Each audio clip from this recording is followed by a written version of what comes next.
Olá, meus amores, boa noite. A gente vai iniciar a Segunda Reis, capítulo 6, e vamos já direto para a palavra. Vamos fazer nossa oração, obviamente, antes. E continuamos aqui, capítulo da vida de Eliseu. Vamos falar sobre. Continua falando, a gente vai continuar falando sobre fé, a gente vai continuar falando sobre a obediência, a gente vai continuar. Porque, gente, às vezes parece que é algo repetitivo quando a gente está falando, tipo assim, e esse capítulo vai ser sobre o quê? Obediência. Ai, mas de novo, gente, isso aqui não é uma novela, isso aqui não é um filme que a gente tem acesso a diferentes finais, ou que a gente pode mudar alguma narrativa, ou que a gente pode. Essa é a palavra de Deus. E até hoje nós lidamos com desobediência, até hoje nós lidamos com tudo aquilo que Deus mostra para a gente do começo ao fim da Bíblia, né? Então, lembrando que nós ainda estamos na Bíblia, nós só não estamos sendo, né, como que diz, escritos. Porém, Paulo fala sobre o livro da vida. Então, nós sabemos que sim, tudo que a gente faz, Deus está colocando no livro da vida, para aqueles que são salvos, obviamente. O livro da vida, né? São dois livros. O da vida é o que de fato escolheu a vida eterna com ele. Então, tudo que a gente faz é computado por Deus. Então, nós ainda estamos dentro da Bíblia, só que não publicamente, obviamente, né? Mas nós estamos. Então, é importante que a gente entenda que tudo que a gente fala na Bíblia a respeito de desobediência, ou mais um desobedeceu, é porque esse é o padrão humano. Desde a queda humana, desde Gênesis, desde Adão e Eva, desde a serpente, desde aquele processo, desde a entrada da morte física, porque a espiritual foi primeiro com Adão e Eva, depois veio a física que seguiu eles para o filho deles que matou o irmão, Caim matando Abel. Então, nós temos a inclinação humana, né, de fazer isso. Mas em Cristo nós não somos aquelas criaturas mais, porque ele diz que nós somos novas criaturas. Nós temos um novo coração. Nós temos uma nova vida. Então, é por isso que nós dependemos de Cristo, por isso que nós precisamos depender dele. Porque essa inclinação de desobediência é normalmente para aqueles que não têm o Espírito Santo. E na nossa vida, escrevam isso, anotem isso. Só existe o bem e o mal. Não existe uma pessoa meio boa ou meio má. Ou a pessoa é boa ou a pessoa é má. Com Deus é a mesma coisa. Na nossa vida espiritual, na nossa vida no mundo, só existe os salvos e os não salvos. Não existe meio salvo. Não existe metade com Deus, metade. Não existe. Não é meio salvo ou meio não salvo. Ou você está salvo, ou você não está salvo. Ou você está com Deus, ou você não está com Deus. Então, ou você é bom ou você é ruim. Agora, existem, obviamente, a natureza na qual todo mundo, que é o que todo mundo sabe, é capaz de fazer coisas ruins. Todo mundo é capaz de fazer. Mas agora, o que que é o fazer algo ruim no julgamento de Deus, né? O que que é nos seus olhos? É só roubar? É só matar? É só... A diferença é que nós temos o Espírito Santo que nos corrige, que nos coloca no caminho correto, que nos mostra a verdade, que Deus nos corrige o tempo inteiro, Deus nos disciplina, Deus nos mostra as consequências das nossas atitudes. Então, tem a diferença de um pai educando um filho, disciplinando um filho, ou uma filha, nós, no caso, contra o mundo que você faz se você quiser, e aí as consequências vão vir, e aí você arca com elas, e você vive da forma com que você quiser, porque a vida é sua, a cabeça é sua, o corpo é seu, tudo é seu, e você não parte nada disso com Deus. Agora, quando você entrega totalmente a Deus, Ele está lá todo dia, Cristo está lá todos os santos dias, intercedendo por nós como nosso advogado, com tudo aquilo que a gente faz errado, e o Espírito Santo nos dizendo: olha, esse é o caminho errado, não faz isso, Thay. O Thay, você pecou aqui, se arrependa aqui. Você vai ficar com a consciência pesada até você se arrepender, você não vai ter boa noite de sono. É assim que Deus vai nos disciplinando. Então, é importante que a gente entenda isso, porque a Bíblia ela não vai ficar chata. A Bíblia, porque tem pessoas que acham a Bíblia chata, porque, mas é a mesma coisa. Mas é a mesma coisa sempre. Mas até hoje é. E a misericórdia de Deus, o amor dele por nós como filhos, é quem vai nos lapidando para que a gente possa ir aprendendo. E todas essas características que nós temos, elas precisam estar livres para que Jesus possa entrar e fazer a mudança correta nas nossas atitudes, nos nossos atitudes, nos nossos pensamentos, né? Então, sim, nós ainda vamos lidar com desobediência hoje, com obediência hoje, com fé hoje e tudo mais no capítulo de hoje. Então, vamos fazer nossa oração, Senhor. Obrigada por esse momento de agora que a gente está aqui unidos para mais um dia ler Sua palavra e a gente trabalha com a consistência da mesma forma que o Senhor nos ensina sobre ela. A Sua palavra inteira é consistente. Tudo que o Senhor faz é consistente. Tudo que o Senhor criou é consistente. A gente não vê de uma hora para outra o sol derretendo. A gente não vê de uma hora para outra uma árvore parando de funcionar, ou de um fruto vir dela, ou a gente não vê de repente as coisas, porque o Senhor trabalha com consistência. Tudo aquilo que nós vemos, tudo aquilo que nós cremos, tudo aquilo que nós somos, tudo aquilo que vem de uma raiz de consistência, vem de uma raiz de lealdade, vem de uma raiz de honestidade, vindo de ti. Não nós, filhos de humanos, mas graças a Cristo, nós estamos debaixo da sua paternidade. Nós dividimos com Jesus, depois do sacrifício dele, a sua paternidade. Então, somos chamados filhos e nós aceitamos, Pai, sermos corrigidos pelo Senhor. Nós aceitamos nesse momento, colocando todos os nossos corações unidos nesse momento para dizer que quando erramos, precisamos da sua correção e que nós pedimos a sua misericórdia para que seja no amor, para que a gente possa observar e aprender no amor, para que a gente não precise passar pela dor do aprendizado. E a gente pede para que o Espírito Santo nos guie nesse sentido, nessa área da nossa, em todas as áreas da nossa vida. Pedimos também que o Senhor nos proteja contra todos os males, contra todos os olhares malignos na nossa vida pessoal, na nossa vida espiritual, na nossa vida profissional, que a gente possa estar invisíveis a todos aqueles que tentam contra nós. Todos aqueles que tentam contra a nossa alegria, todos aqueles que tentam contra a nossa vida espiritual, aqueles que tentam tampar os nossos olhos espirituais, e que o Senhor nos abra os olhos espirituais, para a gente ver aquelas pessoas que não devemos ser perto de nós. E que a gente também tenha os olhos abertos para a gente enxergar aquele presente de pessoas que o Senhor põe na nossa vida. Que a gente possa tirar as nossas formas de julgar, as nossas formas de contemplar, as nossas formas para que a gente possa enxergar de acordo com os seus olhos.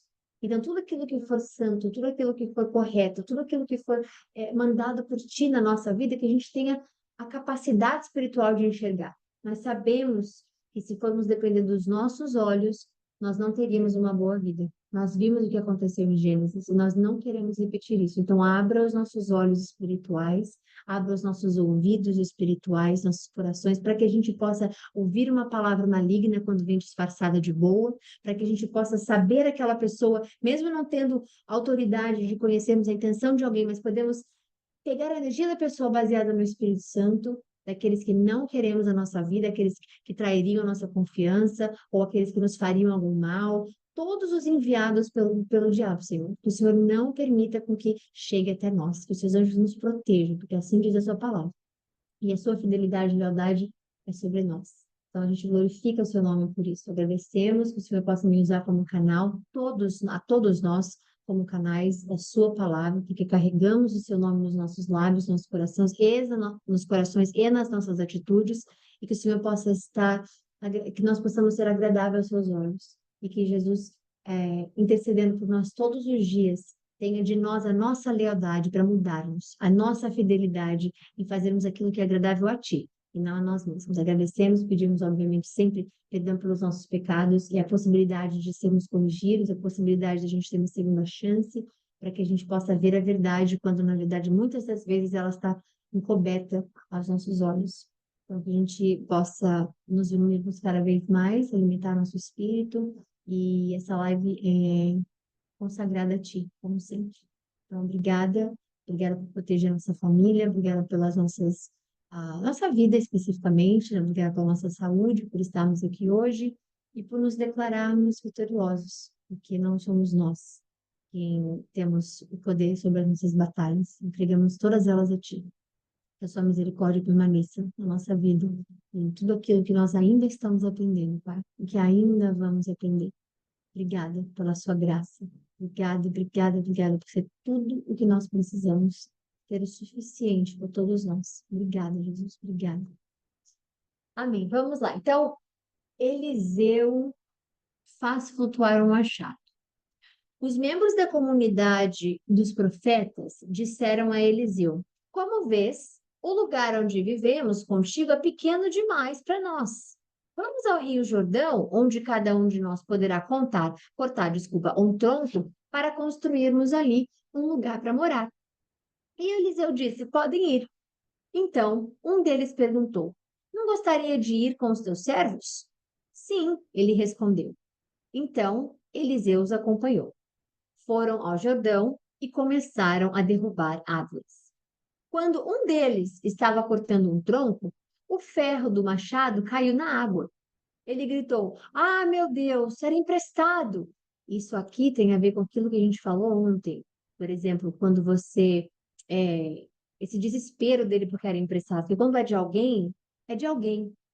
Não pegue, devolva sempre, né? E isso tem a ver com o que a gente estava falando ontem, de Deus falar sobre pagar as suas dívidas, que ele falou para a esposa, né? Para a mulher. Você faz, como é que diz? O que Eliseu disse para ela fazer? Pegue os potes, peça vizinhos, coloque o azeite e venda. Depois de vender, você vai pegar o dinheiro, vai pagar quem você deve e depois você vai usar com seu filho, né? Então, isso tem a ver com isso, por isso esse desespero. Ai, meu Deus, era emprestado, porque não era dele. Então, ele ficou desesperado porque ele tinha que dar conta do que não era dele que ele podia emprestar. O homem de Deus perguntou: Onde caiu? E quando o homem lhe mostrou o lugar, Eliseu cortou um galho e o jogou ali, fazendo o ferro flutuar, e disse: Pegue. E o homem esticou o braço e o pegou. Ora, o rei de Arã estava em guerra contra Israel. Novidade. Depois de consultar os seus oficiais, disse: Montarei o meu acampamento em tal lugar. No entanto, o homem de Deus mandou uma mensagem ao rei de Israel: Evite passar por tal lugar, pois os arameus estão descendo para lá. Assim, o rei de Israel investigava o lugar indicado pelo homem de Deus. Repetidas vezes, Eliseu alertou o rei que tomava as devidas precauções. Isso enfureceu o rei de Arã e, convocando os seus oficiais, perguntou-lhes: Vocês não me contarão qual dos nossos está do lado do rei de Israel? E um dos oficiais respondeu: Nenhum de nós, ó rei, meu senhor. É Eliseu, o profeta que está em Israel, que conta ao rei de Israel até as palavras que tu falas dentro do teu quarto. Isso aqui não é, obviamente, poder de Eliseu. Isso aqui, obviamente, é Deus que escuta se a gente estiver escondido debaixo da cama, debaixo do lençol, dentro do chuveiro, dentro do banheiro, aliás, dentro do chuveiro, dentro do banheiro, ou dentro do carro, ou falando, cochichando, ou só pensando. Deus está absolutamente em todos os lugares, porque Ele é onipresente. E, obviamente, que Ele está também dentro de nós, no Espírito Santo. Então, não tem para onde fugir. E aqui, obviamente, que esse rei ele tá, como é que diz? Ele tá enfurecido porque como pode ele saber exatamente para onde a gente vai? Como é que pode ele saber exatamente o que acontece? E aí ele falou, olha, Eliseu tem esse poder aí. Então Eliseu, o rei ordena, vão e descubra onde ele está para que eu mande capturá-lo. E quando o informaram de que o profeta estava em Dotã, o rei enviou para lá uma grande tropa com cavalos e carros de guerra. Eles chegaram de noite e cercaram a cidade. O servo do homem de Deus levantou-se bem cedo pela manhã e, quando saía, viu que uma tropa de cavalos e carros de guerra havia cercado a cidade. E então ele exclamou: Ah, meu senhor, o que faremos? E o profeta respondeu: Não tenham medo. Aqueles que estão conosco são mais numerosos do que eles. Isso aqui abre toda a nossa visão espiritual para entendermos que existem outras dimensões, que existe, obviamente, o nosso mundo espiritual, o reino espiritual existe. Então, como é que pode Eliseu dizer que tem mais do que as frotas de todo o exército que eles... Então, isso aqui só tem acesso àquele que tem o Senhor, porque olha o que Eliseu diz. Eliseu orou, ele pediu, ok? Ele pediu a Deus, Senhor, abre os olhos dele para que ele veja. E o Senhor abriu os olhos do servo, espirituais, tá? Porque os olhos dele estavam abertos. Como você sabe, tá? Porque ele acabou de dizer. O que que a gente vai fazer? Olha quanto. Então ele viu, mas aqui é os olhos espirituais. E ele diz que o Senhor abriu os olhos dele, que olhou e viu as colinas cheias de cavalos e carruagens de fogo ao redor de Eliseu. Você dá arrepio de ler uma coisa dessa, porque você sabe que Deus te protege de formas que você não entende. Sabe quando você fala assim, gente, era para acontecer um acidente, era para acontecer sei lá, qualquer coisa que era para acontecer com você fisicamente, você fala, foi Deus que me livrou, foi Deus que me libertou, foi Deus que me protegeu, foi Deus que. Você está sendo protegido absolutamente todas as vezes. Ah, tá, mas e quando acontece isso, quando acontece aquilo? Deus permitiu, por algum motivo. Ah, mas pegaram meu celular, por algum motivo, vai ter algum motivo, e às vezes você vai achar que é tudo muito bobo, mas para Deus, para sua vida, nada é bobo. Então Deus vai pensar, bom, levou o celular porque você não prestava atenção em mim, você ficava no telefone. Ah, mas isso é um motivo bobo para nós. Para Deus tomar a sua atenção, para chamar a sua atenção, Deus faz absolutamente qualquer coisa que ele quiser. Ele é Deus. E você pertence a Ele. Então Ele vai chamar a sua atenção da forma que for. Ah, tá, mas poxa, que injusto, porque eu trabalho, porque isso. Creia que Ele é seu provedor. Ore para que é seu provedor. Abra os seus olhos espirituais para entender por que que as coisas físicas acontecem. Nós temos a prova que não necessitamos, mas temos, porque Ele é misericordioso deixou para a gente. A gente vê que em 2 Reis, capítulo 6, nós vemos aqui o mundo espiritual sendo revelado. Então, uma daquelas pessoas tem o olho fechado, espiritual, e ele diz, Eliseu, a gente já era. Aqui, ó. Olha lá para baixo a quantidade de cavalo que eles têm, a quantidade do exército que eles têm. O que que a gente vai fazer? E aqui em cima, ele exclama desespero. Ele não fala, ah, olha só, tem ali embaixo um monte de cavalo, um monte. Ele fala, ai, meu senhor, o que que faremos? Ele está desesperado aqui. Então, aí vem embaixo a resposta de alguém que conhece Deus. Alguém que conhece o poder de Deus, alguém que sabe, que viu Elias sendo levado não por algo físico, quer dizer, redemoinho, obviamente que é algo físico, mas por uma força espiritual. Esse aqui já, o profeta, esse aqui, ó, esse aqui já tem acesso ao que Deus tem. Então, o que que ele faz? Ora para Deus abrir os olhos espirituais dele para que ele veja a real situação de quem segue a Deus, de quem tem Deus na sua própria vida. Então o Senhor abre os olhos dele e vê as carruagens de fogo, que ele não tinha visto, porque não é visto, não é visível aos olhos. O que que Jesus fala? Quando Jesus fala sobre a mão dele, quando Tomé toca, né? Ele fala, feliz é aquele que não precisam ver. E não significa que é só que não precisa ver a prova na frente. É aquele que crê, é aquele que sabe, é aquele que conhece. Jesus, quando fala isso, ele abre uma ampla, como é que diz? Um amplo espaço para que a gente possa entender que ele está falando de absolutamente tudo aquilo que o seu olho precisa para enviar para o seu cérebro, para aí sim você entender que é real. Então, quando ele fala, abre os olhos dele, Senhor, ele está ali intercedendo por ele, dizendo, Senhor, ele não faz ideia do que nos protege. Ele não faz ideia da grandeza do seu exército. Por que que a gente vê o Senhor dos exércitos e o Senhor com S maiúsculo? Você acha que Deus não tem um exército maior do que tudo que a gente pode imaginar do mal?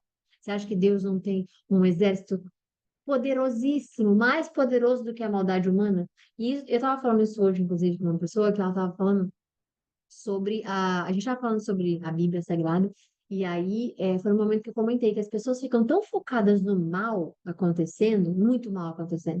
Nossa, é muita guerra, é muito sofrimento, é muita morte, é muito isso, é muito aquilo, é muito doença, é muito não sei o quê, que elas esquecem que Deus tem um exército muito maior do bem. O bem sendo levantado, o bem sendo construído, pessoas se convertendo, pessoas servindo a Deus para isso. Então, quando a gente fala de um mundo espiritual, muita gente não acredita, mas muitas delas acreditam em bruxaria, muitas delas acreditam em forças de outras crenças.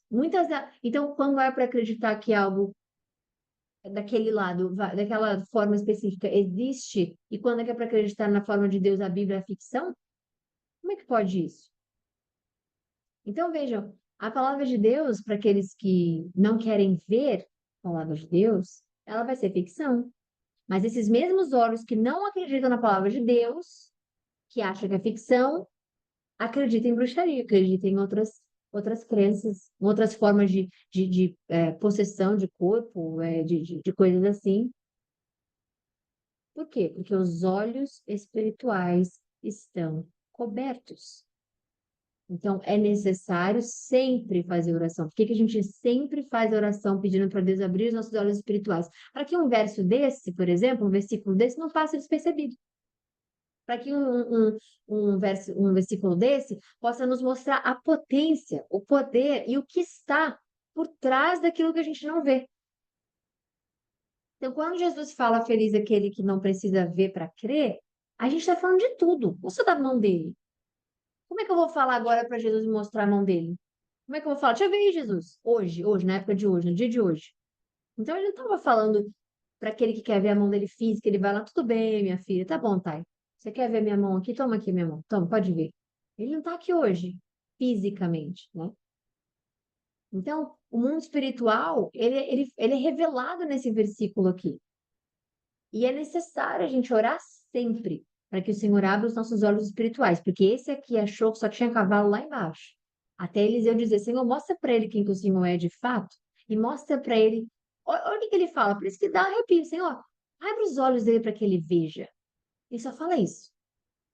Aí o Senhor vai lá, abre os olhos e ele viu colinas, plural, várias, cheias de cavalos e carruagens de fogo, os anjos do Senhor, gente. É por isso que ele é o Deus do Senhor dos Exércitos. E ele luta a sua batalha por você. Seu espírito, antes de você chegar, ele já está na frente. A Bíblia diz isso. Então é importante você orar quando você está indo para uma reunião. É importante você orar quando alguém vai chegar na sua casa. É importante você orar quando você está indo para uma entrevista. É importante você orar quando você está indo se encontrar com uma pessoa que possivelmente vai ser o seu esposo ou sua esposa. É importante você orar para aquele que é seu amigo ou um grupo de amigos. Senhor, me proteja do que eu não vejo.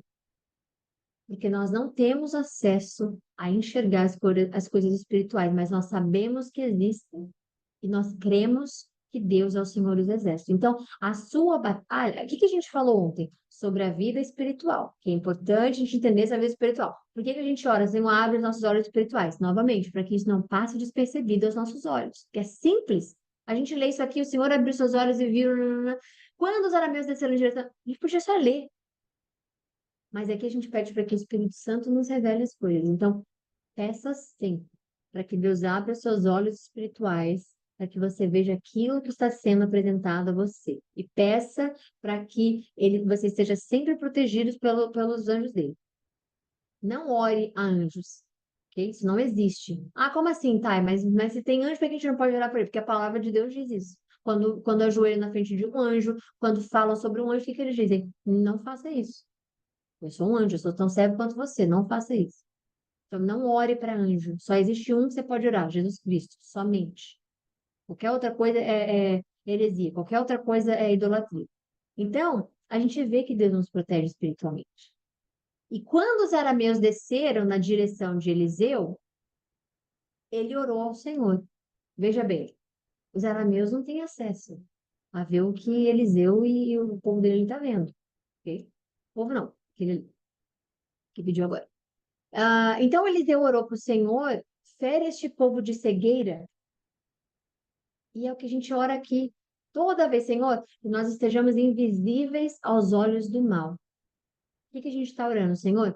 Cega os males, qualquer mal que vem na nossa vida, na nossa história, na nossa família, na nossa casa, pessoas que às vezes a gente acha que são boas e não são, pessoas que às vezes a gente dá voto de confiança até que não dê mais.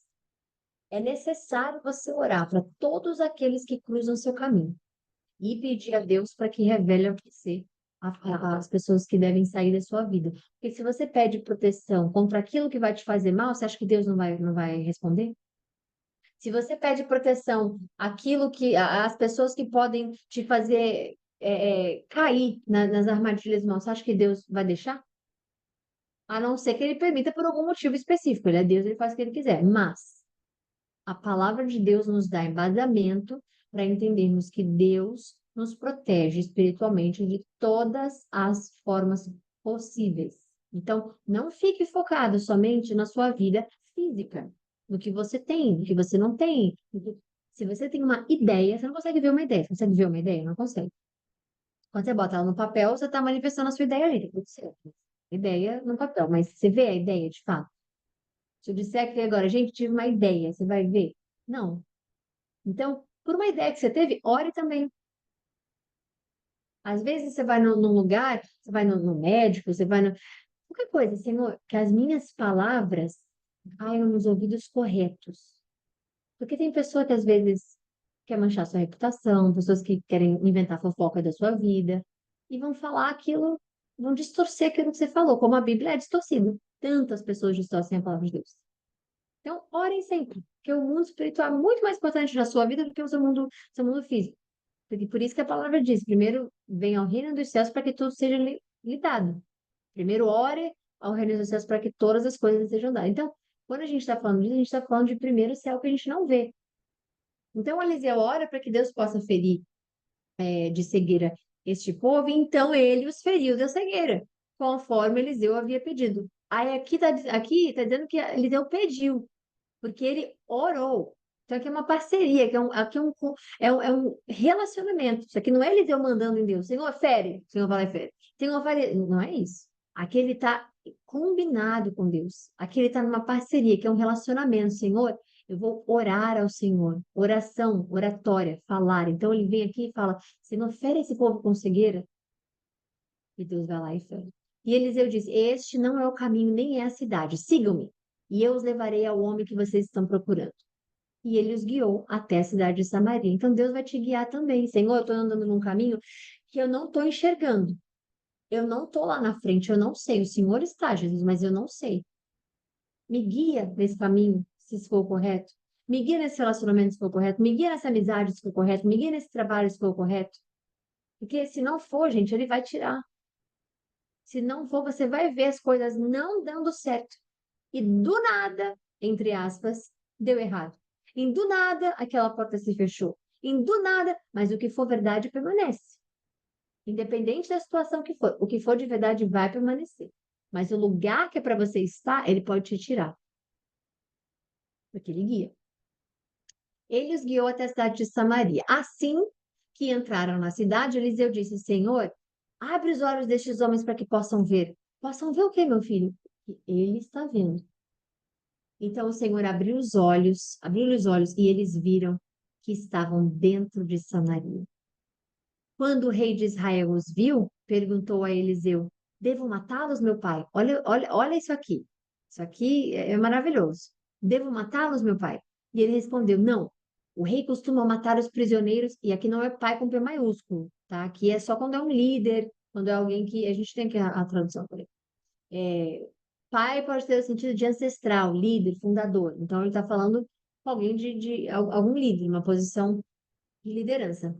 E ele falou: não, não, o rei costuma matar prisioneiros que captura com a espada e o arco. Ordene que eles sirvam comida e bebida e deixe que comam, bebam e voltem ao seu senhor. Então, ele está falando: não, deixa que eles tenham a rotina normal deles mesmos. Então, o rei preparou-lhes um grande banquete e, terminando eles de comer e beber, mandou-os de volta para o seu senhor.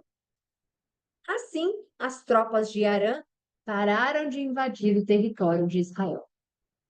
Algum tempo depois, Ben-Hadad, rei de Arã, mobilizou todo o seu exército e cercou Samaria. O cerco durou tanto e causou tamanha fome que uma cabeça de jumento chegou a valer 80 ciclos, ou 920 gramas. É só para dizer que, como é que diz?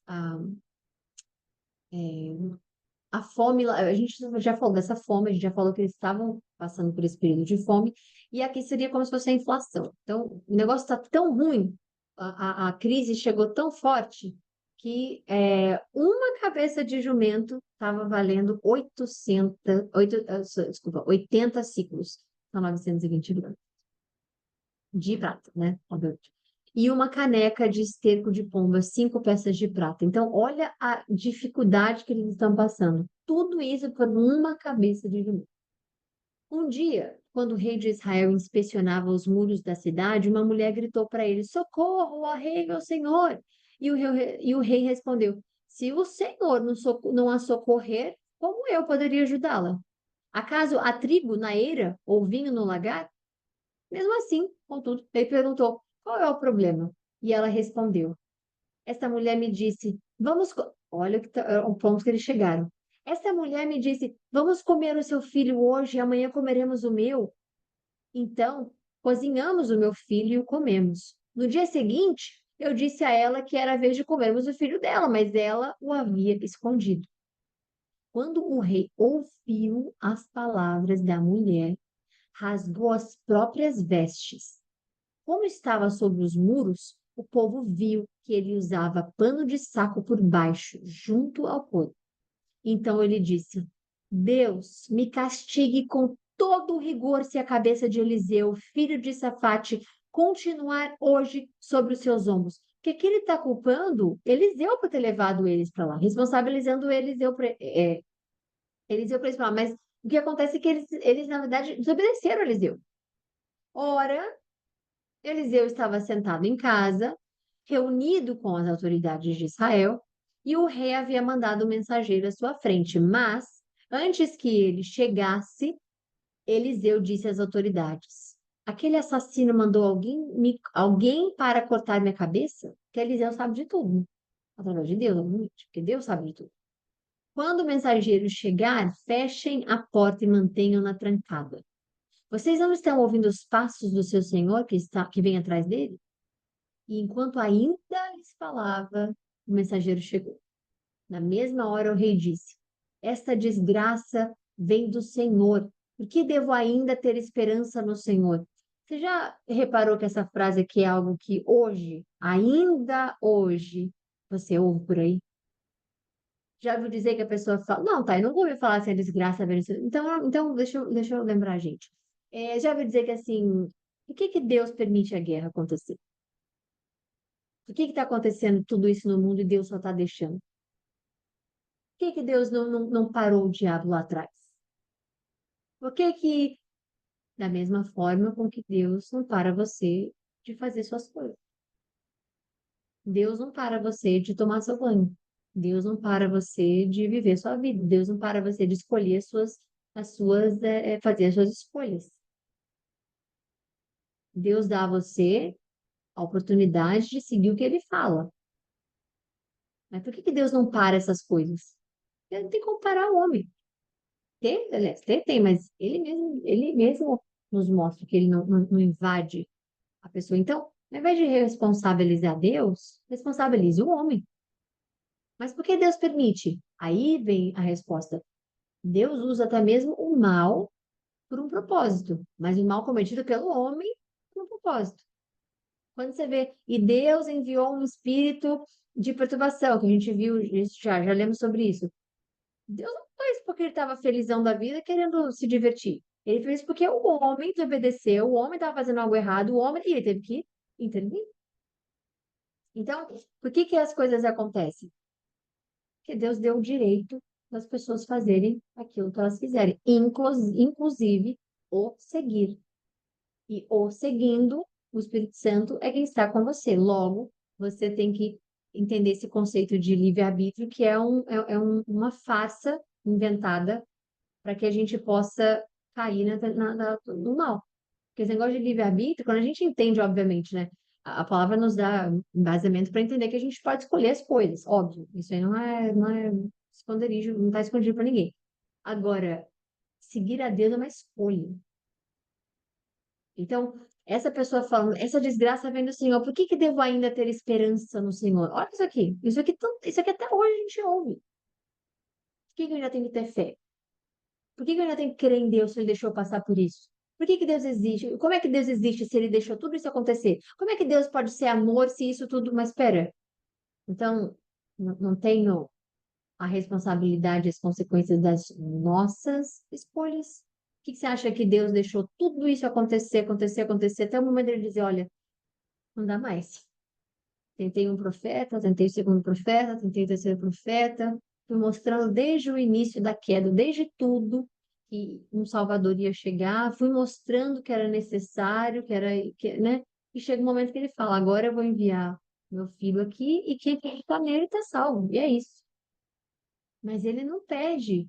a vontade de salvar as pessoas. E é por isso que ele nos chama, para que a gente possa compartilhar a palavra dele baseado naquilo que você já viveu, naquilo que você tem, nos milagres na sua vida, os testemunhos que você tem. Então é necessário a gente entender que são nesses momentos que o diabo mais gosta de atacar. Porque é aqui que as pessoas vão dizer: por que eu vou confiar no Senhor? Olha o que ele fez acontecer na minha vida. Olha quem que ele deixou partir, olha quem que ele deixou acontecer. E se isso acontece com você, não pense nisso aqui, ó. Essa desgraça vem do Senhor. De jeito nenhum. Agora, se você quiser conversar com Deus e entender o porquê ele enviou algo, sem questionar algo, aí você fala: Senhor, abre os meus olhos para eu entender o porquê eu estou passando por isso. E o porquê o Senhor quer me corrigir, aonde o Senhor quer me corrigir. Aí sim há um relacionamento de comunicação. Por isso que oração, vindo de oratória, é você falar com Deus, é você conversar com Deus. Você pode fazer em voz baixa, no seu coração mesmo, sem precisar falar em voz alta. E se você for falar em voz alta, saiba que o diabo ouve. Agora, para você não ficar mudo, o que que Deus diz? Ore e e o diabo não vai ouvir, gente. Eu faço sempre assim, ó, que o diabo não esteja ouvindo essa oração agora. Ou quando eu tenho algum plano que eu tô, sei lá, alguma coisa que eu tô comemorando, alguma ideia que eu tenho, Senhor, que o diabo, que os seus anjos me protejam, que eu esteja cercada com o seu espírito, para que o diabo não escute meus planos agora, ou a minha oração para ti. E aí eu vou livremente falar os planos altos, ou se de alguma forma você se expôs de alguma forma, ora, Senhor, que os olhos malignos, aqueles que querem planejar contra mim, aqueles que têm inveja contra mim, que eu esteja cercado pela sua doma de santíssima e que nada penetre aquilo, nada ultrapasse aquilo. Pronto, está protegido. Eliseu respondeu: ouçam a palavra do Senhor. Assim diz o Senhor: amanhã, por volta desta hora, na porta de Samaria, tanto um CA, ou seja, 5,5 quilogramas de farinha, como 2 CAs de cevada, serão vendidos por um ciclo de prata. O que que ele está dizendo? A economia vai voltar desse jeito aqui, ó. Você vai conseguir comprar 5 CAs, vai conseguir comprar 2 de cevada, e etc, etc. O que ele está dizendo? É, vai voltar a custar um sol de prata. Então, o que que ele está dizendo? Que de uma hora para outra vai mudar isso aqui. De uma hora para outra, a sua fome, a sua capacidade de comprar, vai mudar. E o oficial em cujo braço o rei estava se apoiando disse ao homem: ainda que o Senhor abrisse as comportas do céu, será que isso mesmo poderia acontecer? Porque todo mundo aqui está morrendo de fome. Você viu que a mulher ali matou o filho, uma outra escondeu o filho para comer, porque ninguém está. A lei da sobrevivência aqui. Como é que do nada vai acontecer da gente conseguir comprar um negocinho de farinha com uma prata? Como é que pode? Um negócio não, vários negocinhos de farinha e de cevada. O que isso vai acontecer? Mesmo que Deus abra, que o Senhor abra as comportas do céu, será que isso pode acontecer? E é isso aqui que você precisa entender, que na sua vida, quando você fala, será que isso é possível? Quando você abre a possibilidade do será, você invalida a força de Deus. Então, não ponha isso na sua cabeça, na sua vida. Será que? Mas e se? Quando você abre essas possibilidades, gente, é, você entra como é que eu posso dizer? Novamente, vida espiritual. Você abre na sua vida um campo espiritual, no seu campo espiritual, você abre a chance da ansiedade, ou então do desânimo, ou então entrar na sua vida. Então, não declare. Mas e se acontecer isso? Será que isso vai? Não faça. Converse com o Senhor, acredite no Senhor, e é novamente por isso que Jesus fala: se a sua fé for do tamanho de uma semente de mostarda, aquilo que você crê vai acontecer. Obviamente, dentro dos princípios de Deus. Não vai você pedir para que caia um meteoro aqui na sua fé e você achar que um meteoro vai cair. Eliseu, porém, advertiu: você o verá com seus próprios olhos. Mas porque duvidou, isso aqui é um adendo que eu estou colocando, mas é por conta disso, mas não comerá coisa alguma. A mesma coisa acontece. Por que que você adicionou isso aqui, tá? Eu não adicionei, não. Deus não livre adicionar nada na Bíblia. Mas o que que a gente aprende com isso aqui? A mesma coisa que aconteceu com Moisés.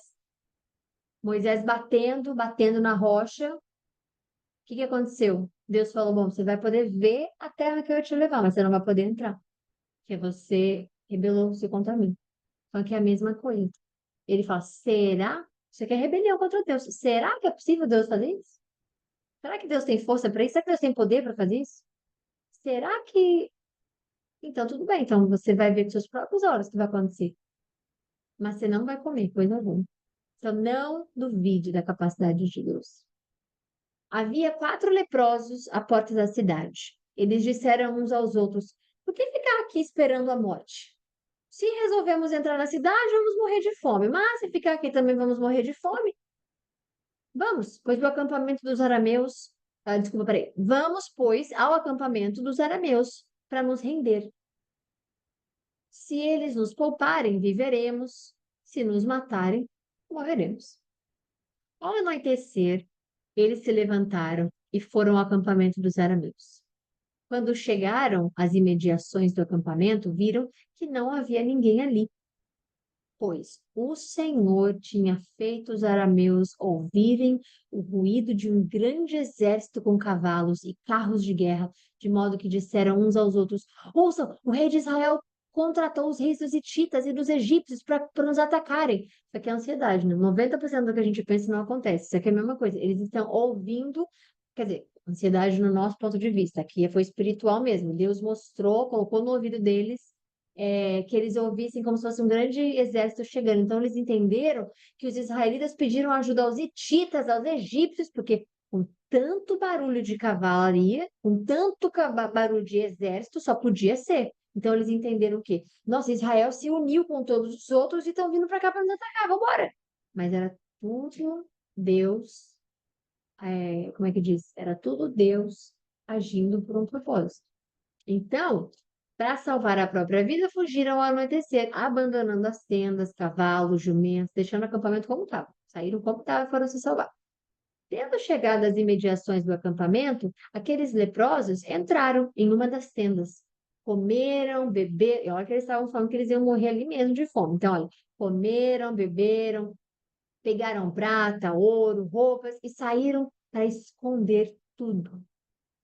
Depois voltaram e entraram em outra tenda, pegaram dali outros objetos e também os esconderam. Então disseram uns aos outros: estamos agindo certo.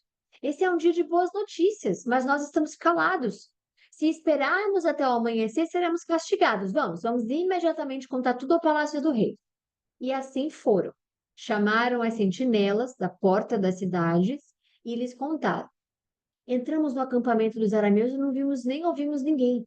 Havia apenas cavalos e jumentos amarrados e tendas abandonadas. As sentinelas da porta proclamaram a notícia e ela foi anunciada dentro do palácio. O rei se levantou de noite e disse aos seus oficiais: eu explicarei a vocês o que os arameus planejaram. Como sabem que estamos passando fome, deixaram o acampamento e se esconderam no campo, pensando, com certeza eles sairão e então nós o pegaremos vivos e entraremos na cidade.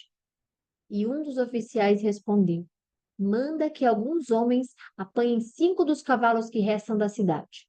O destino deles será, o destino desses homens será o mesmo de todos os israelitas que ficarem. Sim, como toda essa multidão condenada. Por isso, vamos enviá-los para descobrir o que aconteceu.